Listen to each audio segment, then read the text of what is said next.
bit sassy, a little bit crazy, a little bit classy. We got dreams and we got goals. We're just a couple of old sassholes. Hi. Hello. Hello, everyone. Welcome to A Couple of Sassholes podcast. I'm Brooklyn Johnson. And I'm Heather Terry. And for all of y'all that don't know, this is our power hour of true crime where we talk about fucked up people doing fucked up shit, usually for fucked up reasons or no reasons at all. And if I don't shimmy shake, it didn't happen. I mean, it makes me kind of sad if you don't do it. I have found that out. That's why I really leaned in. Exactly. Yeah, I love it. Good. Mm-hmm. Because that's what we do here at A Couple of Sassholes podcast. It's the reason for the season. It is. Turtle penises. Whoa. I was going to shimmy into Christmas, but here she goes. I dove into the turtle. Oh, I did not dive into the turtle dick. Oh, wow. Yeah. So Jess, our lovely producer, who we love so much. Yes. She sent us a wonderful video today and simply said, enjoy. Yeah. With a period at the end of it. And I just saw the turtle and I thought it was a turtle being picked up because by a penis. No, picked up by a person. I was like, oh, someone has a pet turtle and we're going to see a pet turtle. Cute piece of joy. It was, I'm sure somebody got joy out of it because, whoa. Yeah. So they picked up this turtle and it had a dick inside of another turtle and it was huge. I don't know how it was inside. I don't know where the penis goes on its normal, everyday, day-to-day life. I mean, they got a lot of room up there in the shell, I guess. But I don't think they're growers, not showers. I don't know. All I know is I will be Googling this, preferably not on my work computer, but I have to know how it gets that big.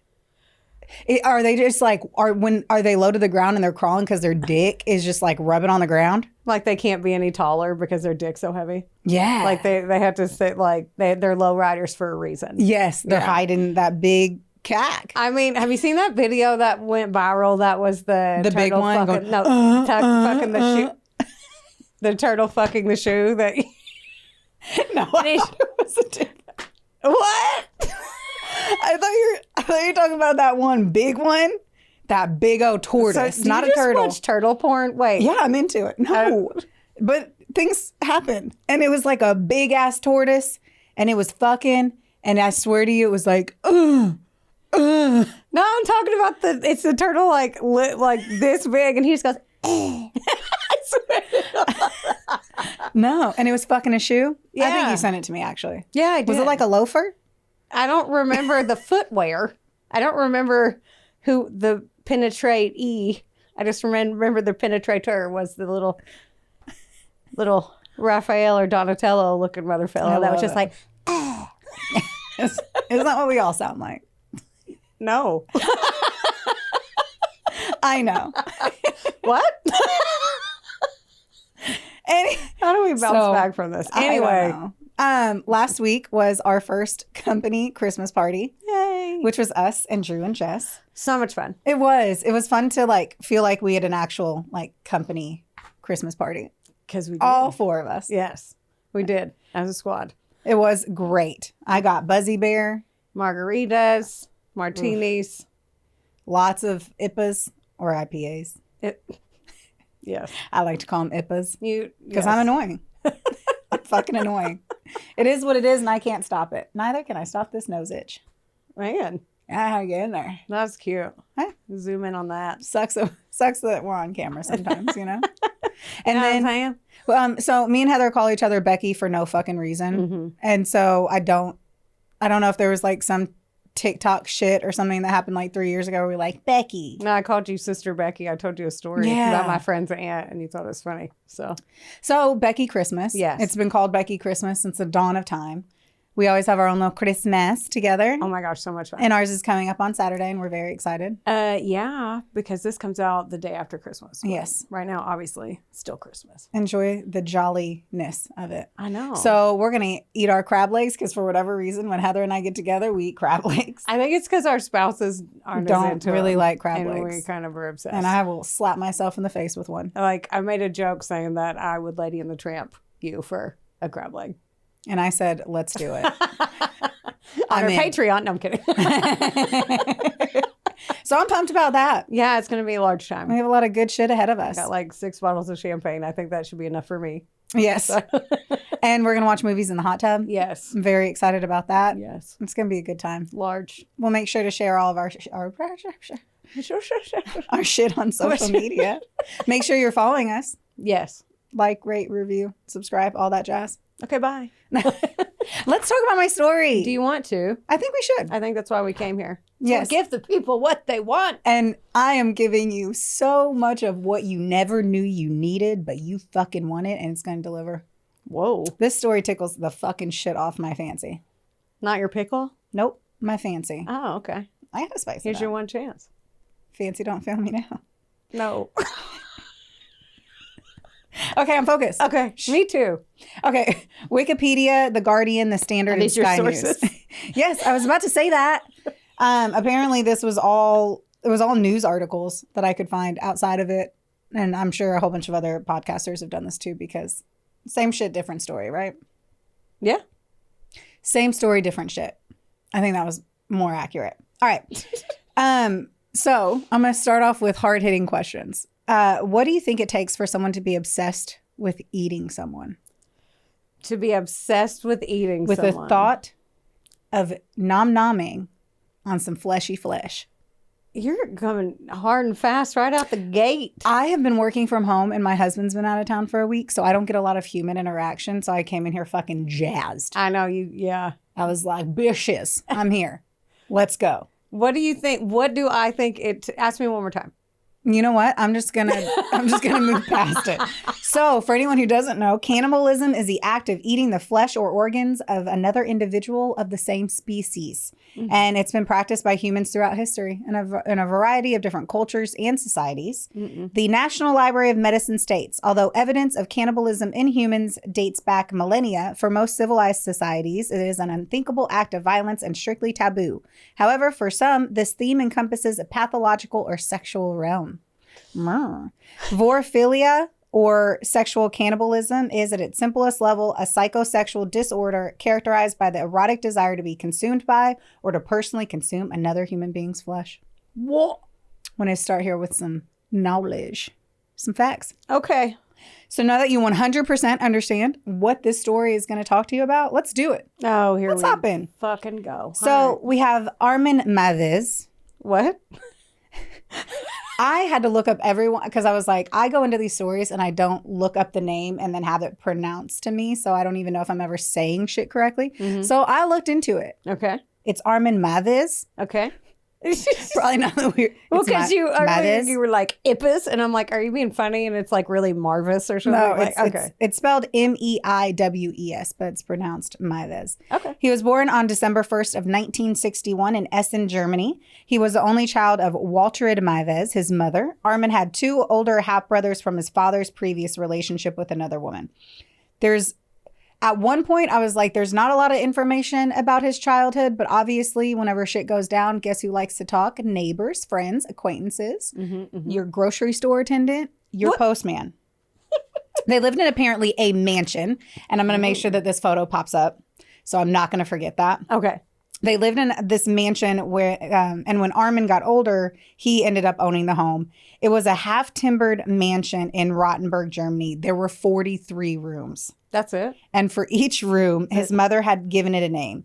One room was called Morning Dew. The other one was called Sunlight, which I thought was super cute. And that's some shit I would fucking do. Yeah. All the names were really beautiful and positive. It was kind of highlighting the cute like countryside that was around it. Were they decorated to that? I don't know. And I like the question. Like I don't. sunlighted, like if it's not yellow, that feels like Right. it feels like a waste. Right. But whenever I show you a photo, it was like one of those Timberland houses. So like think wood and then like white, like, you know, those wood and white, like that kind of timber look. So I don't know what the inside was, if it was like all wood or not. Some of the Or photos white. Or wood. wood or white. Or white. Options. Anyway, it was a really, really stunning home. At some point, it ends up like disintegrating to a degree. I'm sure it's because they couldn't fucking keep up with 43 rooms. I don't fucking know. I'm sure it was very dusty. Yeah. So, apparently he was a big old mama's boy. Though he was born into an affluent family, their emotional and financial decline is like, it's reflected in the demise of this manor at some point. At the age of 8, all the men in Armin's life had disappeared. One brother, Wolfgang, love the name. That's a good name. He became a priest in Berlin. And then another, Engelbert, which I'm sure was Engelbert. I'd go by like Inky or something. Yeah. Ooh, I inked. Oh, I inked. Yeah. Yeah, that. So Engelbert, Oh, he moved away permanently. spit my eye. He moved away permanently, and his father had left his mother. She was 40 when Armin was born, and she was married 3 times. It appears that she was overbearing and domineering, and her third husband left too. Oof. So it was really just him and his mom, which I'm sure is creepy. In the early 1970s, when his school friends were wearing jeans, his mother would make him wear the traditional lederhosen shorts. So poor boy, man. Oh. Had to have been brutal. Had to have been brutal. Little baby German Norman Bates. Right? Yeah. Okay, this one was weird because you're always intrigued by like what facts you read in newspapers and shit. So one time, whenever he was like a younger, they say like a young man. So I don't know if that's fucking 13 or whatever age that was. He had a friend spend the night and she ordered him to go to bed because the clock turned 10 p.m. And I was like, what a weird thing to highlight, because if that's your bedtime, fucking go to bed, bitch. Right? The clock turns 10. It's It not was like literally she- the way they said the clock turned 10 Yeah. and he was told to go to bed. like that, like a gong played. Right? She's like, go to the West Wing, go to the Right? moonlit room, or Which is perfect for sleeping. room 42. Like, Yes. At this time, he began creating his cannibal fantasies. what? Those Wait. those adolescent years when he and his mother lived alone together in this huge manor, he started collecting material on the crimes of Fritz Harman. Have you ever heard of him? I hadn't either. He's the vampire of Hanover who killed at least 26 young men in the 1920s. You do? Or in the 1920s, and he butchered his victims and then drank their blood. And then I was like, oh shit, we need to do that story. But he was beheaded at a public execution in 1925. So Armin starts getting obsessed with the serial killer. Not that I'm just going to say he's not a serial killer. This guy isn't. But the signs were like starting to razzle dazzle. Bells are ringing. Yes. Yes, they are. And I just started singing a Christmas song. I knew as soon as I said it. I was like, okay. Go ahead. So then this guy buys a Barbie doll and then he dismembers it and he keeps the parts locked in a safe so that his mother wouldn't find him, which tickles my fancy that like a young kid had a safe that he was putting a dismembered Barbie doll in. I don't know. 18 things of what you just said is weird. Yeah. Okay. I don't Like, know. just hide Playboys or something. What do you I do? know. Why would it matter if you broke a Barbie doll apart? I don't know. Maybe Unless there's you like teeth marks cut on it or it something. off the, I don't know. Terrified or Because you can pop them bitches apart and be switching their arms. I'm pretty sure I did that shit. Oh my weird. God, I'm Mr. Potato Headed. Every what I'm dog saying. cut their hair. I know I didn't have a safe in my mansion to hide it from my parents. Yeah, just put it in one of the rooms. I'm sure she doesn't go in all of them. Right? There's no way. It would, fuck that. There's so many places. Now that his mother wasn't aware of any of this and he was battling with his own sexuality. I always feel hard for any individual at any time. Yeah. Like 70s, 80s, 90s. Oh my gosh. Anything before the 70s, praise be. I wish you well. Mm-hmm. But for this one, he was trying to figure it out. Like he didn't know A, how he felt, or B, what would happen if he just came out as gay. Yeah. Peep this shit though. When he took a girl on a date, Okay. his madre, which is mother in Spanish, for anyone who doesn't know, his mom legit came with and sat in the back seat of the car. Of course she did. That is so weird. I'm not surprised. If he was able to drive, he was 16 years old, whoever the fuck was. They were able to drive at 16. Mm-hmm. I don't know the laws over in Germany, so I just kind of made that up. But I'm like, I'll just hang out here. What the fuck? I mean, I'm not shocked. She creeped said he out. was a mama's boy, so I'm sure she sat in the middle Yeah, it's still so weird. and like wiped his mouth after he ate. Cut his steak for him. Okay. Like they were having steak at 16. They probably went to fucking... He lived in a mansion. You know what? You're right. I'll shut the fuck up. I don't know. You finish the story. Okay. He eventually had a fiance named Petra. I do suck because I didn't look this one up, so I'm just going to say it the way I want to. Petra Zinhauser. But after 9 months, they parted because, as he would say later, both she and her mother were too strong-willed. Whenever they met, he said it was like going from a shower to a storm. This confused me because I don't know if they were talking about her mother or his mother. But either way, no vows were exchanged. They didn't get married. Mm-hmm. According to villagers in Rotenburg, which I just love that it's villagers and not just according to the community, the relationship... The Rotenburgians. Who knows? The relationship between the mother and the son was a bit more than just what you saw. Though they felt like it was a devoted son and a devoted mother, shit was still like pretty bizarre in there. Enough for people to say something about it. But once more, they said it after the fact. Who knows if anyone would have been like, hey, what were your thoughts on Armin? They'd be like, oh, he's great. One neighbor was like, as he was an adult, they were like, he would mow my lawn, like take up my trash if I forget it. Like they were like a super nice, normal guy. Yeah. And whatever. It appeared to friends and neighbors, though, that the mother was bitter as fuck. Like, literally, they didn't use bitter as fuck in the newspaper article, but they used whatever is the synonym to that doesn't involve cussing. She had terrible experiences with men, and so she took it out on the only person that she could, which was her son. And the fact that he was a boy probably didn't help. I wonder if it would have been different if she would have had a daughter. And she would call him worthless, like in front of people sometimes. Ooh. Kirsten Spang, who lived near them, had said, quote, he was like the outsider, the family runt. He was lonely. He was a lonely introvert. Fucking fuck. He was a lonely, introverted boy. End quote. But he always forgave his mother. Even when he joined the army, he was still able to live at home due to his work. Mm-hmm. And so he was a grown man living at home, which I understand, 43-bedroom mansion. You could fucking do blow in room 13 and your mom would never know. I mean, you didn't have to see prostitutes right in and out, or sex workers right in and out. I mean, you could live in another wing and not see her for 2 weeks. Right? Unless they're tiny rooms. Just a bunch of closets. I mean, it was a big ass house, but now that I think about it, I'm like, maybe they were tiny rooms.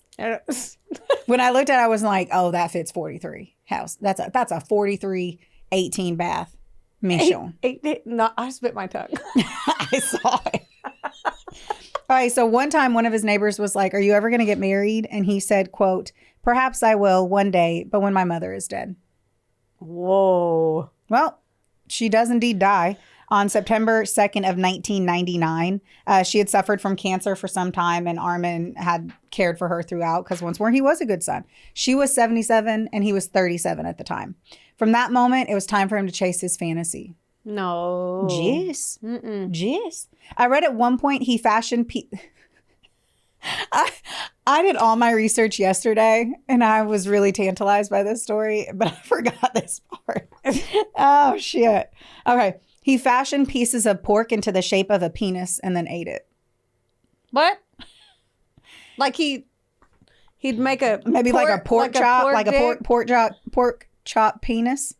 Like took some little ham slabs, rolled them. I don't know. I didn't get photos. Now it was at this time that we need to address his overwhelming desire to eat a person, to consume someone utterly. Though it was almost time for him. Though it was also time for him to pursue his gay relationships as well. He was like, it's time. I'm going to come out of the closet. I'm going to be free to do what I want to do. And I'm going to eat my way out.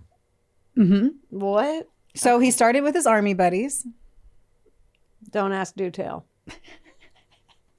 But he also frequented bars that were used by sex workers as well. So he was like, dude, I hang out with all these dudes all day. I bet somebody wants a little taste. While his mother was alive, he appeared unwilling to relinquish the last hold on his heterosexuality. That's it. Sexuality. That's all, folks. Thanks for coming. I appreciate you. That was hard. But after her death, his thoughts turned exclusively to gay sex, murder, dismemberment, and cannibalism. Fuck. Hard pivot. I mean, I was Ross in the stairwell screaming, pivot the whole time because this bitch pivoted. God, I hate Ross. I'm talking about I Ross. love him. Okay. I'm hoping that I looked up what this word was. Pivot. Man, I didn't put it in here and I looked it up and I forgot it. But Meiwes was Oedipal, Oedipal, and his love for his mother, which is a Berlin psychiatrist named Kristen Lang had said, Quote, he wanted her love above all and after the love of his brothers. By denying normal relationships and feelings, he was forever slipping closer to an abyss by which it would be impossible to pull back. So like he was on the brink of pretty much all of this, the precipice of all of it. And then once his mother died, he was like, all right, let's go. Game on. You know what helps when you have crazy fantasies? What? The internet. Oh. And we are now in internet time frame. He tripped and fell right into it. And in return, the darkness got him. I wrote that and I kind of feel a little good about it. I mean, you... He had developed a fascination for computers as a young man and once planned to make his fortune by setting a computer school in the manor house. That never actually happened, but weirdly enough, and I left this in because I wanted you to think of how weird this was. Okay. In one of the rooms in the manor house, it was just a ton of broken computers. Why? Because he was obsessed with computers and he was like rebuilding them. And there's just like a creepy room in this house. He was like, I'll just throw it in there. Oh. Like a weird, intense junk room. But when you have 43, I guess you can have a lot of junk rooms. He found his kink online, which don't we all? Don't we all? No, we don't. You did. You did at some point. And he frequented... I've got to like AI my shit to take out words that are hard for Brooklyn Johnson to pronounce. That needs to be a code. Frequented sites for fetishes and sadists. In 2000, almost exactly a year after his mother's death, he posted a message on a chat room message board visited by those interested in cannibalism. Because like you always say, Heather, there's an ass for every chair. That doesn't mean you have to sit there. That's true. But good to know. Apparently he sat down. He was using the internet under a pseudonym Frankie, which when he was a child, he had fantasized about having a brother named Frankie, but he also turned that into an invisible, like an imaginary friend.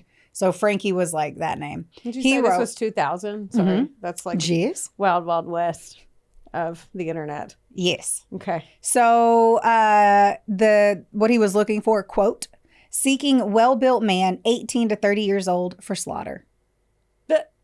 The message was seen by Bernd-Jürgen Brandes. Bernd-Jürgen, and I'm apologize, but I love saying it, so I feel like I'm always gonna be like Bernd-Jürgen, and I'm gonna try not to. I'm gonna try. You can't, because I'll laugh the whole time, and I feel like shit. Well, that's his name. Okay. He was a super successful and highly paid computer engineer from Berlin. He was 42 at the time, but he shaved off a good 7 years to make sure that he was more attractive for Meiwes. The emails between the two men were like a love letter between a new couple. That is, if the couple was into torture and sadism versus sweet, tender kisses. Armin had sent photos of his teeth and had promised to bite his tongue out with them. Did I fuck something up? What are you saying? Okay. Because it read like a love letter. Read that again. The part about the teeth. Okay. So as I was saying, it was like a beautiful, sweet love letter if you were into some kinky shit. And so he had sent him photos of his chompas, his teeth, and like promised to bite his tongue out with them. He was like, look at these fucking pearly whites. What? Yeah. I just pictured those when I got the Invisalign stuff and you had to take pictures of my mouth. Oh my God, I've never been so deep inside your mouth before. But that day.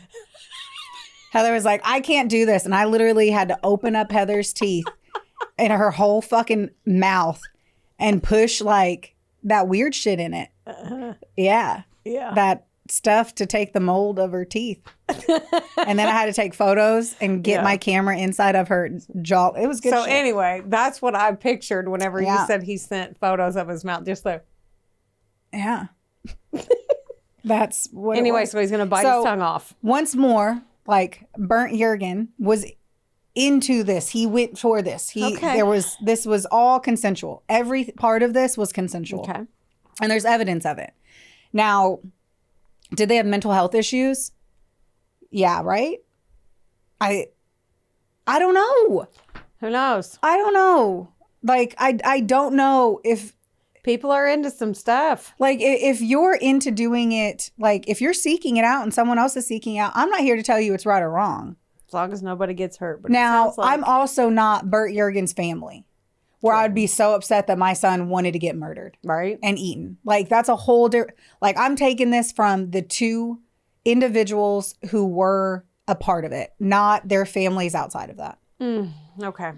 Bernd-Jürgen Brandes had an unhappy childhood himself. In 1963, on a family vacation, his mother was killed when her car hit a tree. And then his dad was like a super well-respected doctor, but he could not get over it. And so he kept telling his 5-year-old son that she killed herself. Stop. Because he refused to believe that she had lost control of the vehicle and hit a tree. What the okay. Yeah. Which is fucking sad. He excelled at school. He became a valued expert at the Simons Group. Is that how you say that? I think so. Which we know that. I don't know, but SIEMENS Group, which I feel like I see all the time. And he had a girlfriend at the time. He did confide in his friends that he was bisexual and that he was very interested in cannibal sites he visited. So he also didn't hide it from his friends. I mean, clearly not. Right. Armin had a website, which is obviously not up and running now, but he estimated from his excursions online, Armin, from his own research, said that at least 800 individuals in Germany had killed and eaten people. What? Based off of all the communication he's had. Now, I pulled this straight from the Standard article from Keith Dovkants, if I spelled that wrong, Dovkants.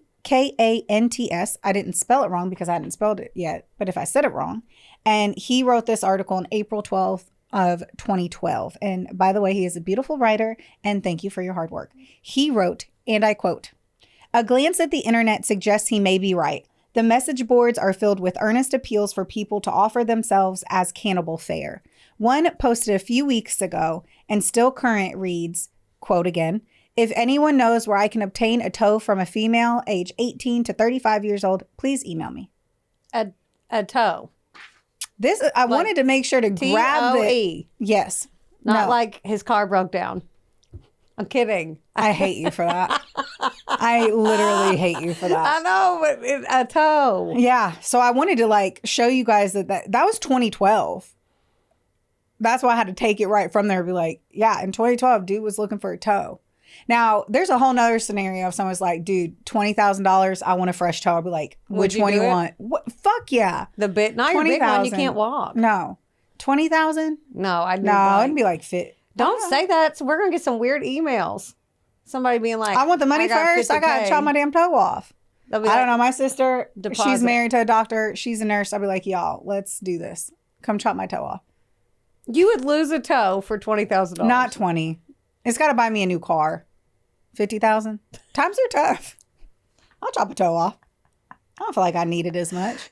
I also think it'd be real cool. Somebody looks at my foot and they're like, you're missing a toe. I'll be like, I know. Some dude paid me $50,000 for that toe. Ain't that some shit? You would be the I think highlight. he ate it. You'd be I think he ate my toe. You'd be the highlight of every office icebreaker question. Yeah. Tell I'd me be an like, interesting fact about you. I sold my toe on the internet. yeah, I'm pretty sure this guy named John, he ate it. He ate my toe in Yeah. a Caesar salad.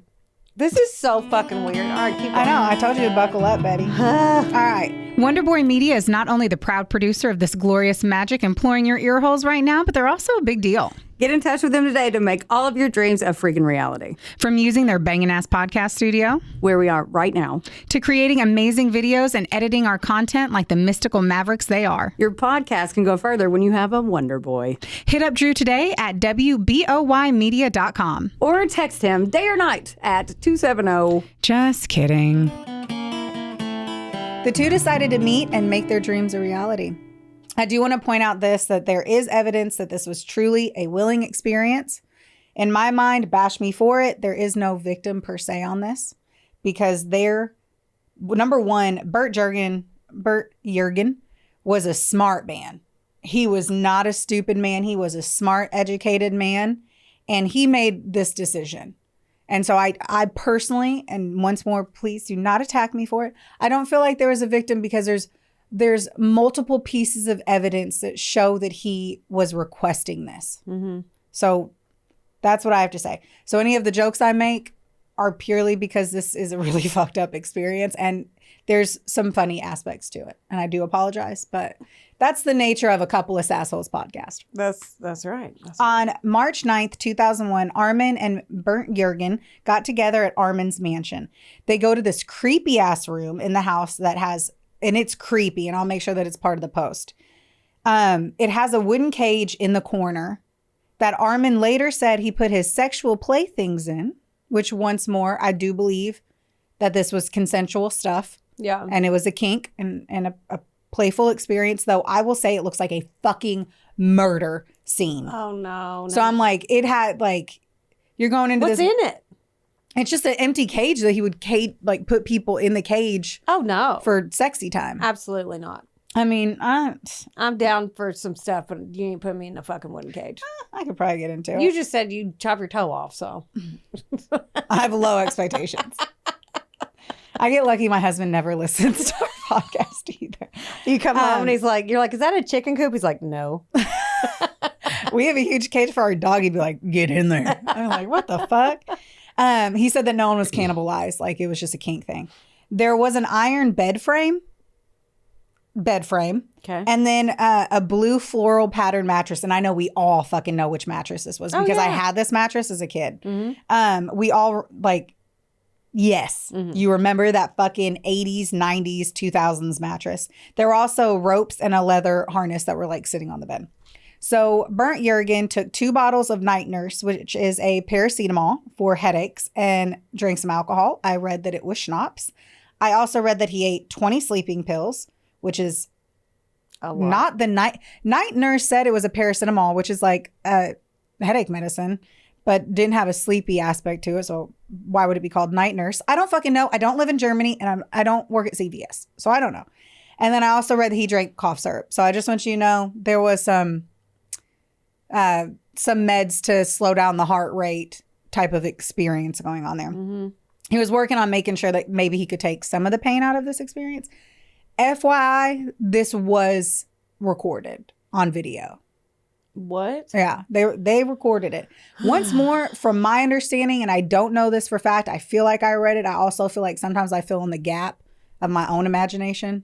I think this was also used in the court case to prove that it was consensual. Like, he said it. But I also don't think you're allowed to kill someone if they ask to be killed. That comes to that whole thing of if I was dying of cancer and I asked you Like to kill me, assisted Dr. suicide. Kevorkian. Yeah. Yeah. Armin proceeds to cut off Bernd-Jürgen's penis. He then proceeded to cook it. I read that it could have been fried or possibly flambéed or sautéed. Everyone has used a different descriptor. As long as I would like, and they seasoned it. So it was a fully cooked penis. I want a Rachel Ray. I want to know, was it garlic? Was it basil? Was it thyme? Did you put some onion powder on it? Was it garlic salt? I can't. Okay. Yes. Okay. So he sautéed, flambéed, fried this penis. And then both Armin and Bernd-Jürgen ate it together. Stop. Jeez. He was. Oh, They ate it together. Now, I also read that Bernd-Jürgen, like 2 things about Bernd, is that first, like he said it was too chewy and so he couldn't eat it, but he also had a ton of blood loss at that time. So I'm sure the whole experience wasn't good, but I'm pretty sure that like Armin was like, nom noms, bitch, this is tasty. So the texture of a penis, I presume, is like a fresh calamari. I wrote this story. I had to sit and think about you've been chewing on a penis. I hate that I now am doing that. Yeah. You're like, oh my God. Just like, no, I'm not. I did. I was in my office like, that's why I bit my tongue earlier. I bet. Yeah. Mm-hmm. Yep. Just wanted you to know. Oh my God. During this time, I read in The Guardian that Bernd-Jürgen took a bath. Like Armin drew him a bath for some relaxation time. Okay. Which he's also fully bleeding out. Yeah. While Armin read a Star Trek novel. Okay. As he was bleeding out, which we're aware of this, in the early morning hours, Armin decided to kill Bernd-Jürgen at that time, and he thrust a knife into his throat. He then proceeded to butcher him. He bagged him up, froze his remains, and he was ready for some future meal prep. Stop. Jeez. I read, too, that he had buried the skull in his garden. Over the next few weeks, he defrosted and cooked parts of his friend in olive oil and garlic, eventually consuming about 44 pounds of human flesh before the police finally tapped on his door. What? 44 pounds! What the? That's a lot of fucking meat. Yeah. He said that, quote, with every bite, my memory of him grew stronger. I knew you were going to say something. He also said that he consumed his victim with a bottle of South African red wine. He got out his best cutlery and decorated his dinner table with candles. In his mind, he was showing like respect to the meal. I believe as like you guys, I'm not a fucking cannibal. I'm really into cooking though. And if I was trying to make something feel special and give respect to the meat that I was consuming, I would do the same things. Well, when I come to your house for Becky Christmas, if you start putting like fucking Mrs. Dash and garlic and shit in the hot tub and then you tell me to get out, or you're like, I'll be right back, I'm going to be like, oh, fuck. You're my beef stew. She's making me some fucking soup. Becky soup. He did say that he tasted like pork. God. I don't know about all that, but. That's it. Keep going. Ugh. Yeah.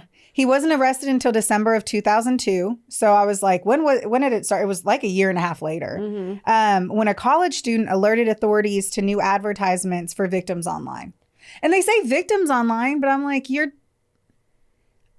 it's like, is that like a fucking board that someone's like, hey, I want to murder somebody. I'm like, ooh, me. Like, I don't know.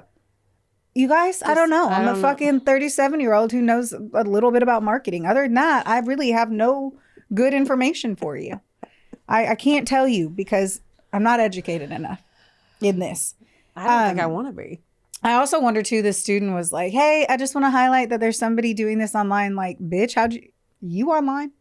You were on that site? I don't know. That member board? I'd trip and fall into some weird shit. Not that weird, but.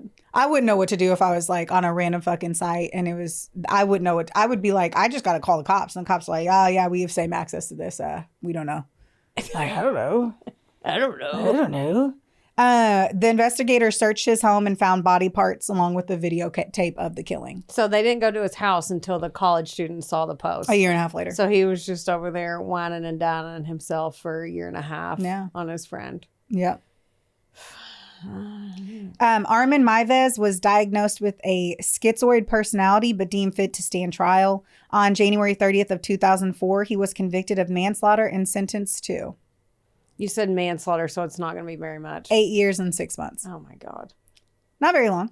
When he was speaking to a German newspaper, he admitted to cannibalizing Brandes and expressed regret for his actions. He also added he wanted to write a biography with the aim of deterring anyone wanting to follow in his footsteps. Then websites dedicated to Armin Meiwes, truly, Google that, started appearing after his 2002 arrest with people advertising for willing victims. He said they should go for treatment so it doesn't escalate like it did for me. So he got a fan club. Well, at least he's not saying go forth and prosper. He's like, isn't that the Star Trek thing? What? Fancy fingers. Is that what that is? I don't know if that's Star Trek or what's the other one? Wars. Star Wars. This is Trek. Okay. I feel like there's a third. I don't know. In April of 2005, a German court ordered a retrial after prosecutors appealed Meiwes' sentence, arguing that he should have been convicted of murder because he killed for sexual gratification, a motive proved by his having videotaped the crime. So even though he had videotaped it, which I don't know if he videotaped it for evidence that it was consensual or if he was going to whack off to it later or what. Like, I really don't know. So because he recorded it, they're coming back saying it was a sexual gratification murder. But he could have been like, we both want to do this. Look. Yeah. Who knows? Who knows? The court ruled that the original trial had ignored the significance of the video in disproving the argument that Armin only killed because he had been asked to kill. Because Bernd-Jürgen had actually said, kill me. It's wild. What? I know. At his retrial, a psychologist stated that Armin could reoffend as he still had fantasies about devouring the flesh of young people. On May 10th of 2006, a court in Frankfurt convicted Meiwes of murder and sentenced him to life imprisonment. So from 8 years to life. Yeah. What do you think about that? That one's a tricky one because, I mean, if he offered himself up willingly, I mean. I'm with you. Like, I know we're on a podcast that is just you and me and Jess in this room talking about it. Yeah. And I know that people are going to be like, people get angry over anything. Yeah. Because everyone's a fuckhole half the time. But I'm like, I agree with you. I think he should have had the 8.5 years. I mean, he knew he was doing something wrong. The other person was willing participant. But cannibalism isn't illegal in a lot of places. Ugh. Yeah. It's the murder, right? Yeah. So the cutting your dick off and eating it, by all means, flambe that shit. But it's the fact that he killed him afterwards. Yeah. So murder still took place. Because who knows if he changed his mind and he was like, well, we're already here. So that's kind of the fine line you have to watch. Like, who knows if once he's there and he was like, I don't want to die as soon as he got there, he was impatient to be killed. I'm glad you said that. Really? He literally, Meiwes in court said that when Bernd-Jürgen got there, he was the impatient one. But he was like, I want to be killed. Is there evidence of that? Could be on video. That's what, yeah, who knows though? That's what I'm saying. Like, he could have been there and been like, I changed my mind. And then he's like, well, tough shit. Well, apparently from every, and the video of it all, he was eating his own penis. I don't know. I struggle on this, but I personally don't. Like, I want to do whatever the fuck I want to do. Yeah. Like, I'm a human. I want to do whatever I do. And if at some point in my life I wanted someone to help me kill myself, I'd be like, do it. Dude, what if I got bit by a zombie, bro? Shoot me in the head. Get me out of here. Chop off that arm. I don't know. Here's my toe. If you got bit by a zombie, you're going to turn into a zombie, right? I know. So shoot me. If the zombie apocalypse happens, I'm just going to get bit. I'm like, I don't, this is stressing me out. I can't even watch Walking Dead. Because the whole time I'm like, yeah. Like, I don't want to walk around all scared all the time. I just give up. Let me be a zombie for life. Hear you. I don't know where to go from there. I don't know. Just say goodbye. I'm not done. I'm not done with my story. Oh, I thought you were done. Oh my God. My watch is going ape shit banana pants. Something or someone or things are happening and I want them to go the fuck away. Oh, okay. And I just turned my head away from the mic and said all of that shit. So my bad. Okay. So he ended up getting life, which I do think is a bummer bear. Please don't kill me, everyone, for me saying that. But once more, it seemed so consensual in everything that I read. And like he had wanted to die and be the food and the nourishment for. Flip side though is that he did it and he knew killing somebody was elite, like it was the wrong part. Totally right. So, I mean, you're totally right. He knew he was doing something wrong. And he had a girlfriend and like just went off on this trip to die. I mentioned that. I forgot. Yeah, Bernd-Jürgen had a girlfriend and just like went off to go get murdered. Oh, man. It's crazy. I wonder how she's doing. Could you imagine? It depends on how long the relationship was. Even if you were like, I went out with this guy 2 times. He's really nice. I think I want him to meet my mom. And then he's in the newspaper. Like, apparently he didn't want to meet your mom. He didn't care about it. Yeah. Fuck. As of 2020, Meiwes has been allowed to go outside of the prison for supervised excursions and disguise around town in a different state. In prison, Armin Meiwes works at the laundry area and often attends the church service.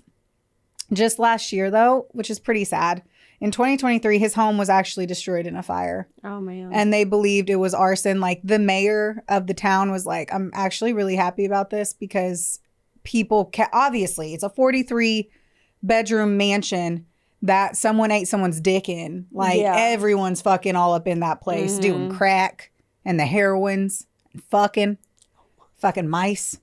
There's all kinds of shit going on there. Apparently, 2 juveniles. Isn't that what happens in an abandoned home? Fucking mice. Not fucking mice. There's like, fucking mice. Like there's freaking mice there. Ain't nobody in there fucking a mouse unless it's a turtle. No. Split that little mouse. Are you done yet? Almost. If you shut up. Okay. 2 juvenile suspects are under investigation. What I read, though, was in the same year. So for all I know, those kids are arrested for the arson of it. While in prison, Armin Meiwes, the cannibal, is now a vegetarian. Stop it. So the last piece of meat he ate was a wiener. No, he probably ate meat in jail. Oh, yeah. Yes. I'm sure he's still eating He's dick. vegetarian? Dude, he's gay in jail. Dick swinging everywhere. Swinging? I don't know. I don't have one, but I feel like they're like an elephant trunk. Right? Just swinging around. I don't know. That's the story. That's the story of Armin Meiwes and Bernd-Jürgen. Wow. R.I.P. Bert. It's Bernddt. Bernd-Jürgen. Okay. From what the Google Translator name announcer thing said.